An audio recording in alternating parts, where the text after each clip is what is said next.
நாம் ஹalleluya இந்த விசேஷ இந்த ஆராதனையில் நாம் இணையதளத்தின் வழியாக ஹalleluya கூடியிருக்கிறோம். ஹalleluya. Today we've gathered in our homes to hear the online service that we are right now broadcasting, the special service. கர்த்தருடைய கிருபை ஹalleluya ஒவ்வொருவருக்கும் இருப்பதாக. That each and every one of us would be in the grace of God. Hallelujah. Hallelujah. கர்த்தராகிய தேவனுடைய பிரசன்னத்தில் நாம் ஆவியோடு ஒருமனப்பட்டு ஹalleluya செலுத்தும் போது இந்த இடத்திற்கும் வல்லமை உங்கள் வீட்டில் வந்து இறங்குமா? When we pray in oneness in spirit, all of us together, then the power of God will come down into each and every one of your houses. இந்த இடத்தை நாம் காண்பிக்கிறோம். இந்த ஆன்லைன் சர்வீஸ் ஹalleluya கர்த்தருடைய கிருபை ஹalleluya நம்மோடு இருப்பதாக. That the grace of God might be with each and every one of us through this online service that we are broadcasting today.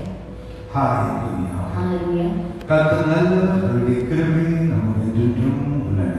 For God is good and His mercy endures forever. Hallelujah. Hallelujah. Hallelujah. Hallelujah. Hallelujah. Hallelujah. இன்றைக்கு நாம் தேவ செய்தி உயிர்த்தெழுந்த நாளிற்கும் தேவ செய்தி தலைப்பாக The title for the message of today's Easter service is நாம் நியாயத்தீர்ப்பின் வழியாக நம்முடைய சுதந்திரம் Inheritance through Justification. நாம் உயிர்த்தெழுந்த நாளில் கர்த்தர் நம்மை நியாயத்தீர்த்தனாக. On this day of resurrection, it is the day of the Lord, it is the day of judgment. நாம் பெரியவர்கள் அவர் நம்முடைய பாவத்தை சுமந்து தீர்த்தார் என்ற நாம் அந்த சத்தியத்தை அறிந்தோம். We understood the truth on Good Friday that He had taken our sins. நம்முடைய வாழ்க்கையில் இருக்கும் எல்லா பிசாசுகளையும் அகற்றுவதற்காக சிலுவையில் நமக்காக இயேசு வெற்றி எடுத்து தந்தார். Lord Jesus Christ took the victory on the cross that our sins will be taken away from us.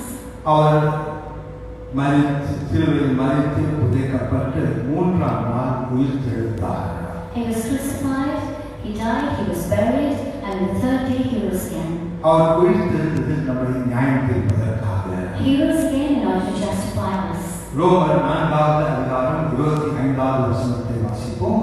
We read from the book of Romans chapter 4 verse 25. அவர் நம்முடைய பாவங்களுக்காக ஒப்புக்கொடுக்கப்பட்டு நாம் நீதிமான்களாகப்படுவதற்காக எழுப்பப்பட்டும் இருக்கிறார். Who was delivered for our offenses and was raised again for our justification. நாம் ஜெபிப்போம். பிதாவே, இந்த தேவ வார்த்தை உங்களுடைய பிரசன்னத்திற்குள் கொண்டு வருகிறோம் ஐயா.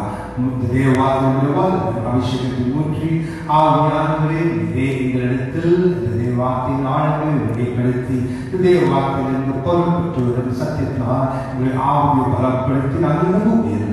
ஆளுகை செய்யும் வாழ்க்கை வாழ்வதற்காக உங்களை ஊற்றும் இயேசு நாமத்தில் பிதாவே. ஆமென். ஆமென். ஆமென். ஆமென். ரோமர் 4வது அதிகாரம் 25வது வசனத்தில் From the book of Romans chapter 4 verse 25. நாம் நீதிமான்களாக்கப்படுவதற்காக எழுப்பப்பட்டிருக்கிறார் என்ற சத்தியத்தை இப்போது வாசித்தோம். We just read the truth which says that He was raised again for our justification. இன்றைக்கு உயிர்த்தெழுந்த நாள். Today is the day of resurrection. அவருடைய உயிர்த்தெழுந்த சத்தியத்தை நாம் அறிந்திருக்க வேண்டும். We need to understand the truth about His resurrection. பாவத்திலிருந்து நம்மை அவர் சிலுவையில் நம்முடைய பாவத்தை சுமந்து தீர்த்து The Lord Jesus Christ took upon Himself at the cross our sins. அவர் பாவத்தின் சம்பளமாக அவர் மரணத்தை அவர் எடுத்துக்கொண்டு The wages of sin is death, and He took that death upon Himself. மூன்றாம் நாள் அவர் உயிர்த்தெழுந்தார். On the third day He rose again. அவர் உயிர்த்தெழுந்ததற்கு ஒரே காரணம் நம்மை நியாயம் தீர்ப்பதற்காக. The one reason why He rose again was in order that we might be justified. நம்மை நீதிமான்களாக்கப்படுவதற்காக. In order to make us righteous. நம்மை நியாயம் தீர்ப்பதற்காக. Justification, the meaning of justification.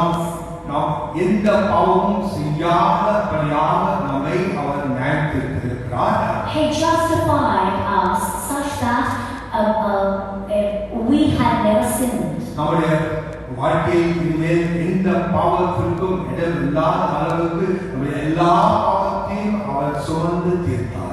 He took away all of our sins in such a way that there was no place in our life for sin at all. கர்த்தராகிய தேவன் வல்லவர், அவர் மகிமையானவர். The Lord God Almighty is a great God. He's a glorious God. அவரால் கூடாதது ஒன்றும் இல்லை. There is nothing impossible with him. அவர் வானத்தையும் பூமியையும் படைத்தார். He created the heaven and the earth. அவருடைய சர்வ வல்லமையினால் நாம் காணும் ஒவ்வொரு காரியத்தையும் அவர் சிருஷ்டி செய்தார். And we see his great and mighty power in each and every one of his creations. இந்த வல்ல தேவன், This powerful God, அவருடைய விசேஷித்த சிருஷ்டியான மனிதனை, man who is his special creation, அவனை நியாயம் தீர்ப்பதற்காக இயேசுவை உயிர்த்தெழுந்து வைத்தார். he resurrected Jesus Christ in order that we might be justified. Amos 4வது அதிகாரம் 13வது வசனத்தில் அவருடைய வல்லமையை நாம் அறிந்து கொள்கிறோம். We understand about his power from Amos chapter 4. அவர் பர்வதங்களை உருவாக்கினவரும் காற்றை சிருஷ்டித்தவரும் மனுஷனுடைய நினைவுகள் இன்னதென்று அவனுக்கு வெளிப்படுத்துகிறவரும் விடிய காலத்தில் அந்த காலத்திற்கு வரும் பூமியுடைய உயர்ந்த ஸ்தலங்களில் மேல் உலாவிக் வருமாயிருக்கிறார். சேனையின் தேவனாகிய கர்த்தர் என்பது அவருடைய நாமம். 4:13 of the book of Amos. For lo, he that formeth the mountains and created the wind, and declareth unto man what is his thought, that maketh the morning darkness, and treadeth upon the high places of the earth. The Lord, the God of hosts, is his name. பர்வதத்தை உருவாக்கினவர், He who formed the mountains, காற்றை சிருஷ்டித்தவர், who created the wind, மனுஷனுடைய நினைவுகளை அறிந்தவர், who made man understand what his thoughts are, விடிய காலத்தை அந்தகாரமாக்குகிறவர், that maketh the morning darkness, பூமியில் இருக்கும் உயர்ந்த ஸ்தலத்தின் மேல் உலாவுகிறவர், who walks upon the high places of the earth. அவர் சேனையின் கர்த்தர். He is the Lord of hosts. அவர்தான் நம்முடைய தேவனாகிய சேனையின் கர்த்தர். He is our God, the Lord of hosts. ஹalleluya. இந்த சேனையின் கர்த்தரை தான் நாம் இன்றைக்கு ஹalleluya உயிர்த்தெழுந்த நாளில் அவர் நமக்காக செய்த அற்புதத்தை அறிந்து நாம் அவரை கொண்டாடுகிறோம். It is this God of hosts who has done this wonderful work about the resurrection, and this is what we will understand in detail. 1 கொரிந்தியர் 2வது அதிகாரம் 7வது வசனம் 7வது வசனத்தை வாசிப்போம். We first read from the book of 1 Corinthians chapter 2 verse 7 first.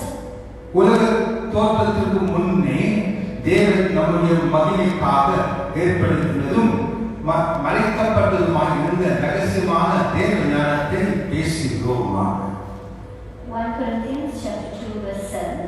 But we speak the wisdom of God in a mystery, even the hidden wisdom which God ordained from the world unto our glory. Hallelujah.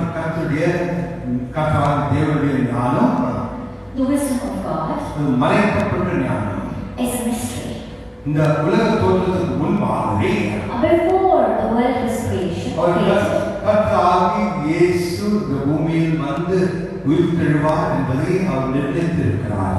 He planned and ordained the Lord Jesus Christ would come to this earth, would die and would be resurrected again. ஆனால் இந்த ஞானம் மறைக்கப்பட்ட ஞானமாக இருக்கிறது. However, this wisdom was hidden.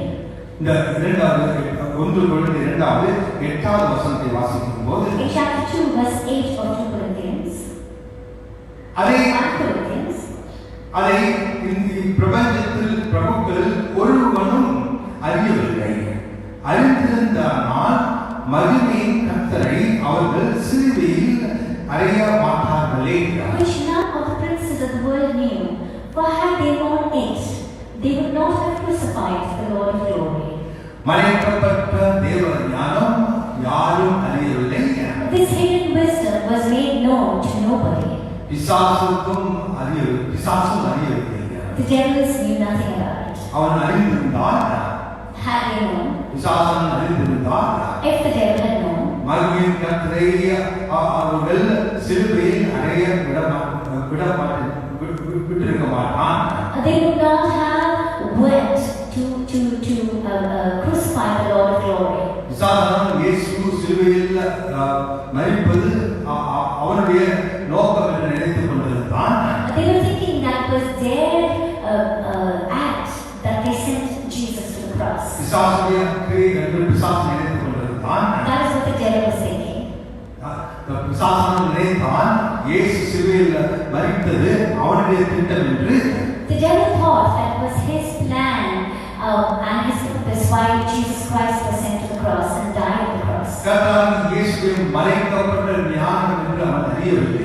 He did not know that it was the hidden wisdom of God Almighty that had performed that act. இந்த ஞானத்தை அறிந்திருந்தால் அவன் இயேசு சிலுவையில் மரிப்பதை தவிர்த்திருப்பான். Had they known about it, they would not have crucified the Lord of glory. அதை மறைக்கப்பட்ட ஞானம் என்று சொல்லப்படுகிறது. This is what is meant by the hidden wisdom. மகிமையின் தேவன், the God of glory, அவருடைய ஞானம் மறைக்கப்பட்ட ஞானமாக இருக்கிறது. His wisdom is a mystery. அந்த ஞானத்தை அவர் நமக்கு தந்திருக்கிறார். He has given that wisdom to us. அதனால்தான் இந்த உலகத்தில் இருப்பவர்களுக்கு தேவ பிள்ளைகளுடைய உள்ள இருக்கும் தேவ ஞானத்தை அவர்களால் அறிந்து கொள்ள முடியவில்லை. That is the reason why the people of the world are not in a position to understand the wisdom which is there in the people of God. இப்பொழுது இயேசு சிலுவையில் மரித்தார், புதைக்கப்பட்டார், மூன்றாம் நாள் உயிர்த்தெழுந்தார், அவர் பிதாவுடைய வலது பக்கத்தில் மகிமையில் உட்கார்ந்து கொண்டிருக்கிறார் என்பதை இன்னும் உலகத்திற்கும் பலருக்கு அறியாமல் இருக்கிறார்கள். There are several people in the world who do not understand why Jesus came to the earth, why he was crucified, why he died, why he rose again, and the fact that he is right now seated in glory at the right hand of God Almighty. தேவ கிருபையினால் It is because of the grace of God நாம் அதை அறிந்திருக்கிறோம். that we have understood. அதனால் இந்த உயிர்த்தெழுந்த வல்லமையை பெற்றிருக்கிறோம். That is the reason why we have received this power of resurrection. யோவான் 3ஆம் அதிகாரம் 12-13 என்ற இரண்டு வசனங்களை வாசிக்கும்போது, When we read from the book of John, chapter 1, verses 12 and 13, அவருடைய நாமத்தின் மேல் விசுவாசம் உள்ளவர்களாய் அவரை ஏற்றுக்கொண்டவர்கள் எத்தனை பேர்களோ அத்தனை பேர்களும் தேவனுடைய பிள்ளைகள் ஆகும்படி அவர்களுக்கு அதிகாரம் கொடுத்தார். அவர்கள் இரத்தத்தினாலாவது மாம்சத்தின் சித்தத்தினாலாவது புருஷனுடைய சித்தத்தினாலாவது பெறவாமல் தேவனாலே பிறந்தவர்கள். but as many as received him, to them gave he power to become the sons of God, even to them that believe on his name, which were born not of blood, nor of the will of the flesh, nor of the will of man, but of God.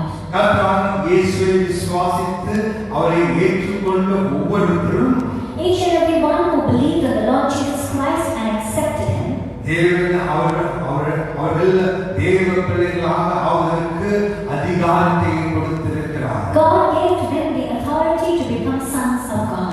அவர்கள் மாம்சத்தினாலும் இரத்தத்தினாலோ இல்லை புருஷனுடைய சித்தத்தினாலோ பிறக்கவில்லை. They were not born because of the will of the flesh or the will of man. அவருடைய மறுபிறப்பு தேவனால் நடந்த காரியம். They were born again because of God, an act of God. தேவனாலே பிறந்தவர்கள்.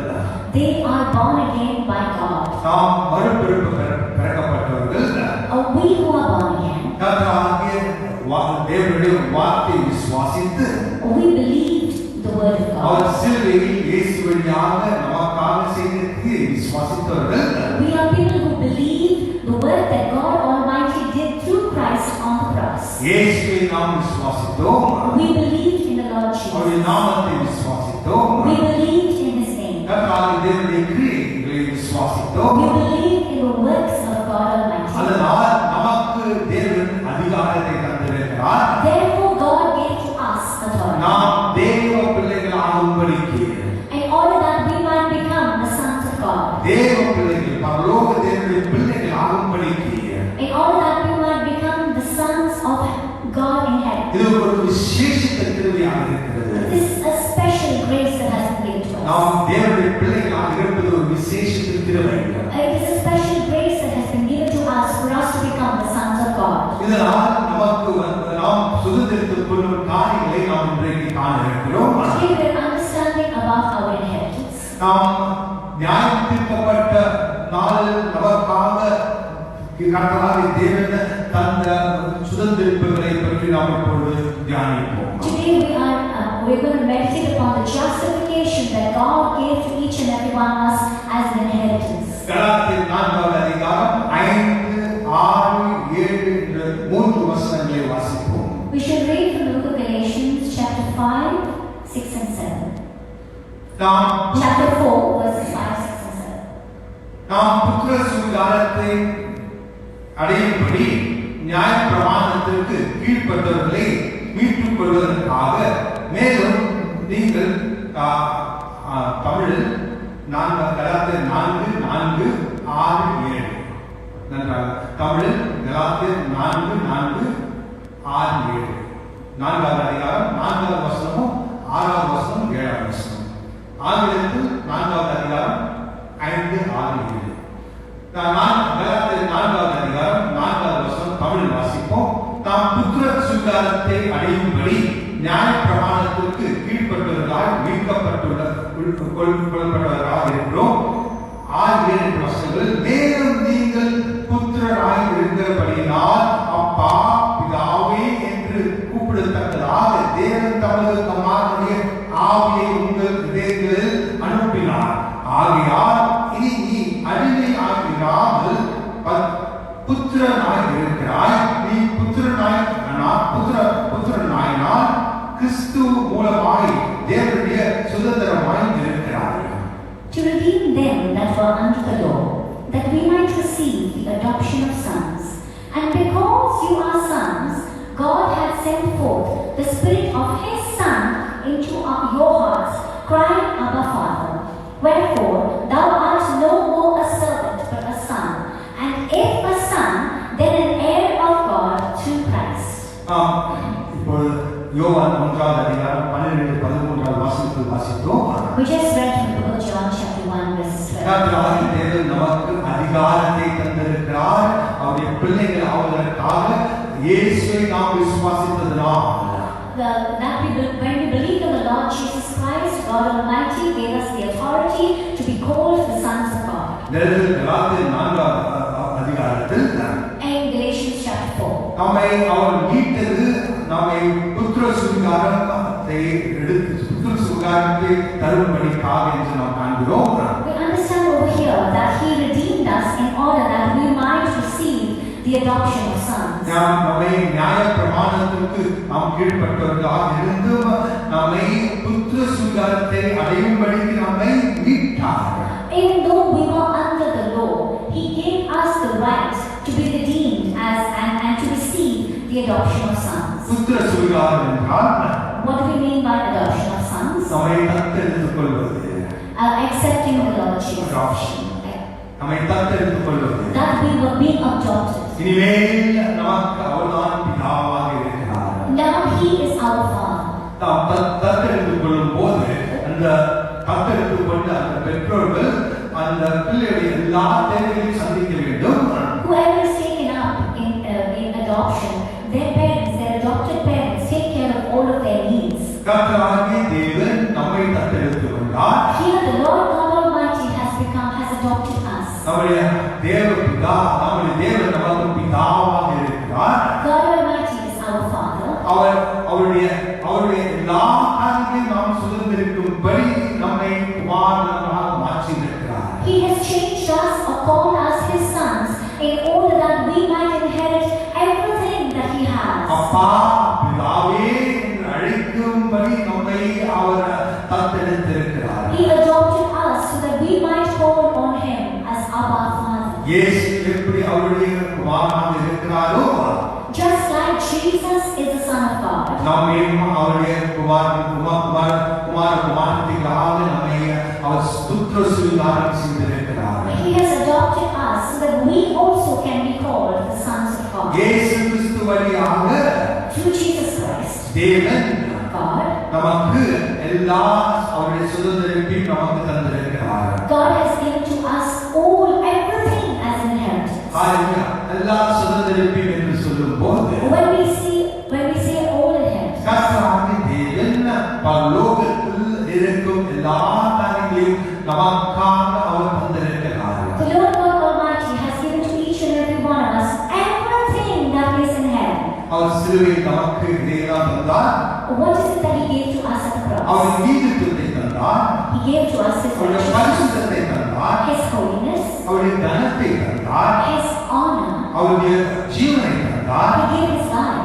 அவருடைய சுகத்தை தந்தார். He gave his divine health. அவருடைய செழிப்பை தந்தார். He gave his prosperity. இதெல்லாம் ஹல்லேலூயா ஆவிக்குரிய ஆசீர்வாதமாக ஹல்லேலூயா நாம் அதை சுதந்திரிக்கும் படி நமக்கு அதை தந்தார். All of these are, he has allowed us to inherit all of these as spiritual blessings. ஹல்லேலூயா சுதந்திரிக்கும் படி அதை நமக்கு தந்தார். He gave this to us as an inheritance. ஹல்லேலூயா இதுதான் முதல் சுதந்திரிப்பாக இருக்கிறது. This is the first inheritance. நாம் அவருடைய பிள்ளையாக இருக்கும்போது அவரிடத்தில் இருக்கும் எல்லா காரியத்தையும் நாம் பெற்றுக்கொள்கிறோம். As his sons, we have the right to receive everything that is his. அவருடைய பிள்ளையாக மாறுவதற்கு காரணம் யார்? Who is the reason why we were changed into his sons? கர்த்தராகிய இயேசு. The Lord Jesus. கர்த்தராகிய இயேசுவை நாம் ஏற்றுக்கொண்டதனால் Because we accepted the Lord Jesus. இயேசு கிறிஸ்து வழியாக நாம் தேவனுடைய சுதந்திரர்களாக இருக்கிறோம். We have become God's inheritance through Christ Jesus. நாம் இரண்டாவது சுதந்திரத்தை பார்ப்போம். We shall see the second inheritance. 1 பேதுரு 1ஆம் அதிகாரம் 3, 4, 5 என்ற வசனங்களில் From the book of 1 Peter chapter 1 verses 3 to 5. நம்முடைய கர்த்தராகிய இயேசு கிறிஸ்துவின் பிதாவாகிய தேவனுக்கு ஸ்தோத்திரம் உண்டாவதாக. அவர் இயேசு கிறிஸ்து மரித்தோரிலிருந்து எழுந்ததினாலே அழியாத மாம்சத்திற்கும் வாராதமாகிய சுதந்திரக்கேதுவாக ஜீவனுள்ள நம்பிக்கை உண்டாகும்படி தமது மிகுந்த இரக்கத்தின்படியே நம்மை மறுபடியும் ஜெனிப்பித்தார். கடைசி காலத்திலே வெளிப்பட ஆயத்தமாக்கப்பட்டிருக்கிற ரட்சிப்பு ஏதுவாக விசுவாசத்தை கொண்டு தேவனுடைய பலத்தினாலே காக்கப்படுகிற அவங்களுக்கு அந்த சுதந்திரம் பரலோகத்தில் வைக்கப்பட்டிருக்கிறது. Verses 3 to 5 from chapter 1 of 1 Peter. Blessed be the God and Father of our Lord Jesus Christ, which according to his abundant mercy had begotten us again into a lively hope by the resurrection of Jesus Christ from the dead, to an inheritance incorruptible and undefiled, and that fadeth not away, reserved in heaven for you, who are kept by the power of God through faith unto salvation, ready to be revealed in the last time. அவருடைய மிகுந்த கிருபையினால் We're talking about his abundant mercy. அவர் நம்மை என்ன செய்திருக்கிறார்? What has he done for us? அவர் நமக்கு ஒரு நம்பிக்கையை தந்திருக்கிறார். He has given to us a hope. என்ன நம்பிக்கை? What hope is this? நாம் ஜீவனுள்ள நம்பிக்கை என்று எழுதப்பட்டிருக்கிறது. It's called a living hope or a lively hope. இந்த ஜீவனுள்ள நம்பிக்கையை சுதந்திரிப்பதற்காக In order that we might inherit this lively hope, நமக்கு கிருபை தந்திருக்கிறார். he gave us the grace. இந்த உயிர்த்தெழுதல் வழியாக Through his resurrection. நம்மை அவர் இந்த நம்பிக்கை ஜீவனுள்ள நம்பிக்கை சொல்லும்போது When we speak about the lively hope, அதற்கு அர்த்தம் என்ன? what is the meaning of that? இந்த பரலோக வாழ்க்கை முடிந்த பிறகு After this life, இந்த உலக வாழ்க்கை முடிந்த பிறகு after life on the earth is over, நாம் பரலோக வாழ்க்கைக்குள் பிரவேசிப்பதுதான் இந்த ஜீவனுள்ள நம்பிக்கை. this lively hope is that we might enter into the life of heaven. நம்முடைய பெயர்கள் ஜீவ புத்தகத்தில் எழுதப்பட்டிருக்கிறதே அதுதான் ஜீவ நம்பிக்கை. The fact that our names are written in the book of life is this lively hope. நாம் இதை சுதந்திரித்தாலும் எல்லாவற்றை விட ஒரு மிகுந்த பெரிய சுதந்திரிப்பு இதுதான். Above all other inheritances, this is the biggest inheritance. நாம் பரலோகத்தில் அவரோடு கூட இருப்பதற்காக நமக்கு இந்த ஜீவனுள்ள நம்பிக்கையை தந்திருக்கிறாரே. He has given this lively hope to each and every one of us, so that we will be in a position to believe that we'll be in a position to stay with him in heaven. இதுதான் எல்லா சுதந்திரத்தை விட மேலான சுதந்திரப்பாக இருக்கிறது. This is the greatest inheritance above all inheritance. இந்த சுதந்திரத்தை எப்படி நமக்கு நாம் அதை பெற்றுக்கொள்ளலாம் என்று அடுத்த வசனங்கள் எழுதப்பட்டிருக்கிறது. In the next two verses, we will understand how is it that we receive this inheritance. ஹalleluya. இந்த வசனங்களை வாசிக்கும் போது When we read these verses, நமது மிகுந்த கர்த்தராகிய இயேசு கிறிஸ்துவின் பிதாவாகிய தேவனுக்கு ஸ்தோத்திரம் உண்டாவதாக.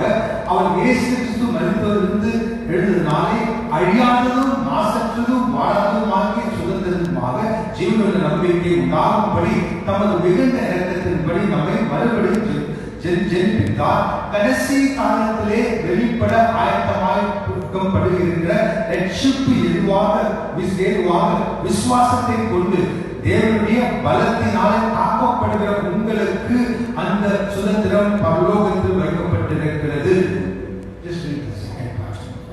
Who are kept by verse 4 and 5 to an inheritance incorruptible and undefiled, and that fadeth not away, reserved in heaven for you who are kept by the power of God through faith unto salvation, ready to be revealed in the last time. இதை நாம் சுதந்திரிப்பதற்காக நமக்காக ஒதுக்கப்பட்ட காரியமாக இருக்கிறது. In order that we might inherit this has been kept aside for each and every one of us. அதை கர்த்தர் தேவன் சொல்கிறார். What is the Lord God saying? நம்முடைய விசுவாசத்தினால் அந்த தேவ வல்லமையினால் அது மூடப்பட்டிருக்கிறது. It was kept hidden, or it was revealed through our faith. அது நம்முடைய விசுவாசத்தினால் through our faith. இந்த ரட்சிப்பு, this salvation, இந்த ரட்சிப்பில் இருக்கும் எல்லா காரியங்களும் all of that, those things which are தேவ வல்லமையினால் மூடப்பட்டிருக்கிறது. was இது covered by the power of God.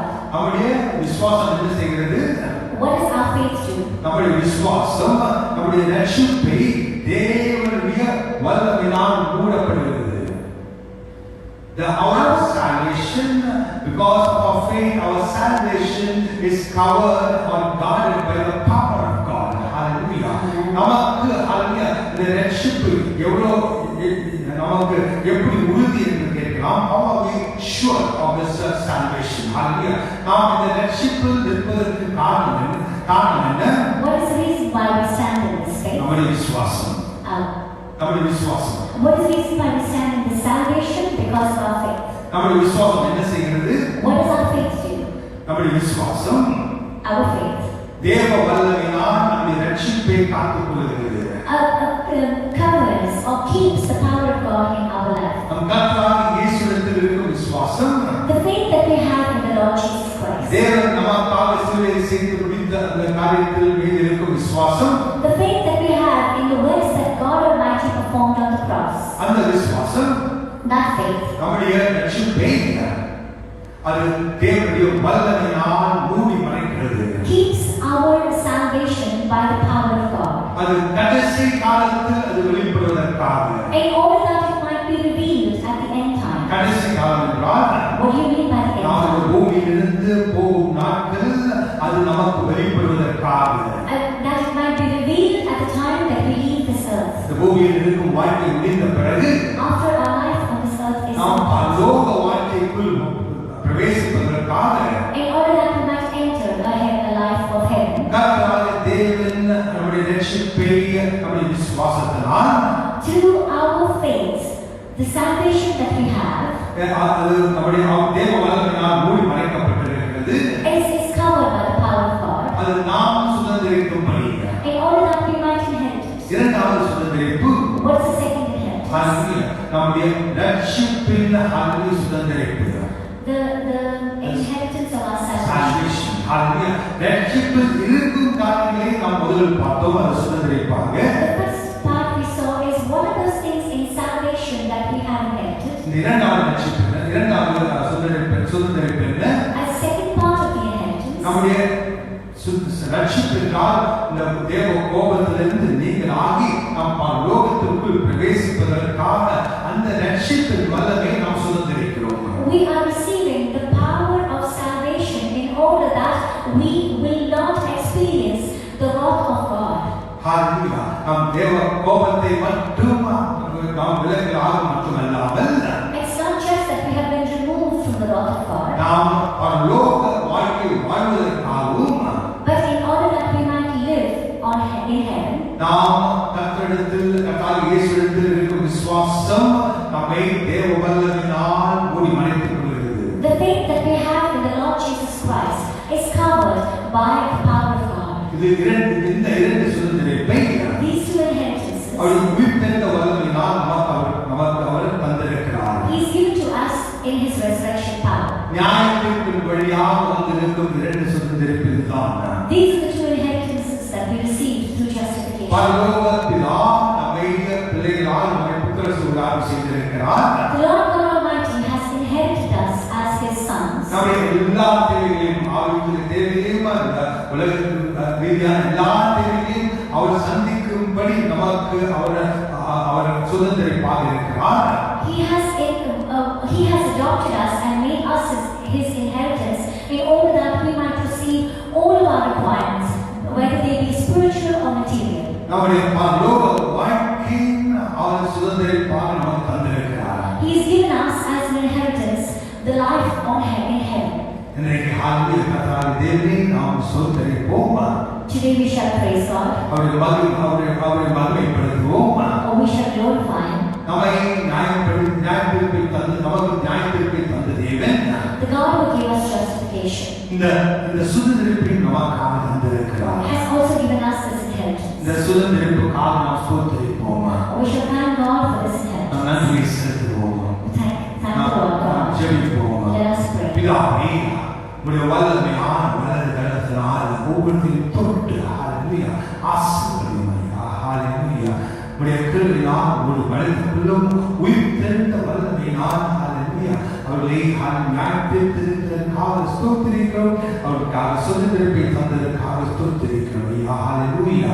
நீர் ஹalleluya அவர்களுக்கு ஒவ்வொருத்தருக்கும் பிதாவாக இருக்கிறீர். அப்பா பிதாவே அழைக்கும்படியும் உம்முடைய சுதந்திரத்தை அவர்களுக்காக தந்திருக்கிறேன். பரலோக வாழ்க்கை வாழ்வதற்காகவும் பரலோகத்தில் பிரவேசிப்பதற்காகவும் அந்த சுதந்திரத்தை நீ தந்திருக்கிறதற்காக ஸ்தோத்திரிக்கிறோம் என்று சொல்லி அந்த நியாயத்தீர்ப்பை தந்ததற்காக மகிமைப்படுத்துகிறோம் இயேசுவே.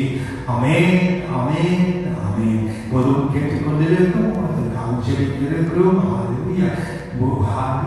உடைய தழுவுகளால் சுகமான செல்வம் என்று தேவாத்திலிருக்கும் தெய்வீக சுகத்தின் வல்லமை ஒவ்வொருத்தர் மீதும் வந்து அவர் ஆத்மாசைக்குள் பிரவேசிப்பதாக சுகத்தின் வல்லமை வெளிப்படுவதாக இயேசுவின் நாமத்தில் பேசுகிறோம்.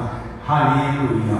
நன்றி ஆண்டவரே, ஸ்தோத்திரிக்கிறோம். இதற்காக தேவகுமாரன் வெளிப்பட்டார். சாத்தானுடைய கிரியைகளை அழிப்பதற்காக தேவவார்த்தை பட்டயமாக எடுத்து அவருக்கு எதிராக எல்லா பிசாசுடைய கிரியைகளையும் கட்டுகளையும் தடைகளையும் தேவவார்த்தை என்ற பட்டயத்தினால் அழிக்கப்பட்டிருப்பார். கண்டுகிறோம் இயேசு நாமத்தினால் ஒன்றும் ஒரு வீட்டின் ஜெயத்தையும் சுகத்தையும் தந்ததற்காக ஸ்தோத்திரிக்கிறோம் என்று சொல்லி ஸ்தோத்திரிக்கிறோம். ஆசீர்வதிக்கிறோம். அவர்களப்பட்டு இயேசு நாமத்தில் பிதாவே. ஆமென் ஆமென் ஆமென் ஆமென். Praise God. God is good, His mercy endureth forever. Amen. Hallelujah. Bless the Lord, my soul. Lord, that is within me. Bless His holy name. Bless the Lord, my soul, and forget not all His benefits. That the grace, hallelujah, hallelujah, grace is recurring in the album of your hallelujah, and hallelujah. That our grace will very, very இருப்பதாக. Amen, amen, amen.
உயிர்ப்பிக்கும் ஹalleluya, resurrection life, hallelujah. இந்த உயிர்ப்பிக்கும் வல்லமை ஒருத்தர் கொண்டிருந்தும் hallelujah, இந்த வருடம் பூராவும் நித்தியத்திற்கும் வெளிப்படுவதாக என்று ஆசீர்வதிக்கிறோம். Easter greetings from each one. Amen.